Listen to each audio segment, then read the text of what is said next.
सीधे आपको ले चलते हैं गोरखपुर, जहां मुख्यमंत्री योगी आदित्यनाथ का संबोधन जारी है। पहली तारीख तक स्कूल बंद कर दिए, 12वीं तक के स्कूल बंद कर दिए। लेकिन मैं जब इन बच्चों का उत्साह देख रहा था यहां पे, तो ये उत्साह देखते हुए बन रहा था कि देखो खेलकूद ने सारी ठंड को दूर कर दिया है। आप बताओ, सामान्य रूप से अगर ठंडी होती और हम रविकिशन से कहते कि गोरखपुर में कहीं निकलना है कार्यक्रम में, जाते क्या हो घर से बाहर? नहीं निकलते। संजय निषाद भी नहीं निकलते। वो तो दोनों की जोड़ी आज मिल गई, कहीं खाने पे मिले होंगे तो वहीं से दोनों साथ साथ चले आए।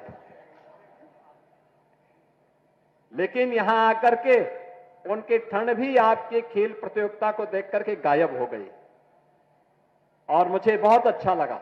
लेकिन अगली बार से ये प्रतियोगिता पहले नगरीय क्षेत्र में हम 2 स्तर पर करेंगे, स्कूल स्तर पर भी और वार्ड स्तर पर भी। स्कूली बच्चों के लिए,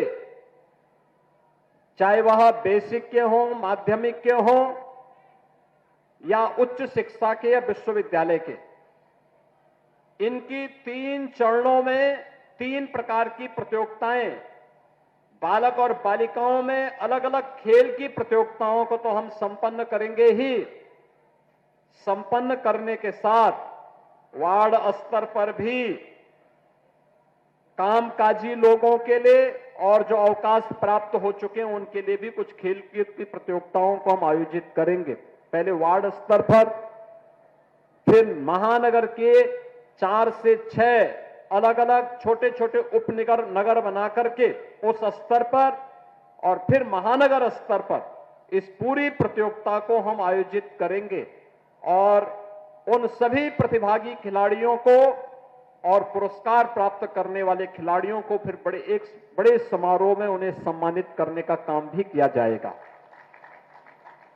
ऐसे ही गोरखपुर में सांस्कृतिक कार्यक्रम के लिए भी हम लोगों ने कहा है, ये जनवरी प्रथम सप्ताह में प्रतियोगिता होगी, जिसमें कला की अलग अलग विधाओं के बारे में, गायन है, वादन है, नृत्य है, नाट्य है, इन सब की प्रतियोगिताएं आयोजित होंगी। और 11 से 13 जनवरी को जब गोरखपुर महोत्सव के आयोजन होंगे, तो मुख्य महोत्सव के कार्यक्रम में जो प्रतिभागी सर्वोच्च अंक प्राप्त करेंगे गायन, वादन, नृत्य, नाट्य में, उन्हें वहां पर सम्मानित करने का काम भी गोरखपुर महोत्सव के उस आयोजन में करेंगे। बहनों और भाइयों, आज खेल और खेलकूद की प्रतियोगिता के बारे में पिछले 11 वर्ष के अंदर भारी परिवर्तन हुआ है। कबड्डी हो, हॉकी, बैडमिंटन, एथलेटिक्स, इन सब के लिए पूरी दुनिया आपकी तरफ आंखें लगा करके देखती है। ओलंपिक हो, एशियाड हो, कॉमनवेल्थ हो, वर्ल्ड चैंपियनशिप हो, इन सभी खेलकूद की प्रतियोगिताओं में इन प्रतिस्पर्धाओं की एक नई मांग और एक नई प्रतिस्पर्धा यहां पर खड़ी हो चुकी है। और इसी को ध्यान में रख करके सरकार ने तय किया कि हर गांव में एक खेल का मैदान होना चाहिए। देखिए, ये स्पोर्ट्स कॉलेज का कैंपस है, कितना भव्य स्टेडियम का निर्माण यहां पर भी हो रहा है। रीजनल स्पोर्ट्स स्टेडियम में भी पहली बार पक्का स्टेडियम बन रहा है, बहुत भव्य 63 करोड़ रुपए की लागत से स्टेडियम का निर्माण हम वहां पर करने जा रहे हैं।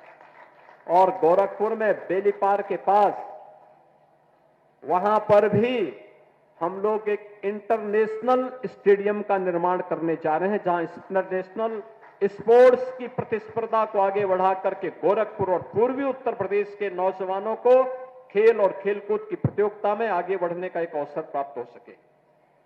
हर विकास खंड स्तर पर मिनी स्टेडियम और जनपद स्तर पर बड़ा स्टेडियम बने। मेरठ में हॉकी के जादूगर मेजर ध्यानचंद के नाम पर उत्तर प्रदेश का स्पोर्ट्स यूनिवर्सिटी का सत्र प्रारंभ हो गया है और वहां पर बड़ा वर्ल्ड क्लास इंफ्रास्ट्रक्चर के साथ स्पोर्ट्स यूनिवर्सिटी का निर्माण भी वहां पर चल रहा है। हर कमिश्नरी स्तर पर स्पोर्ट्स कॉलेज बने।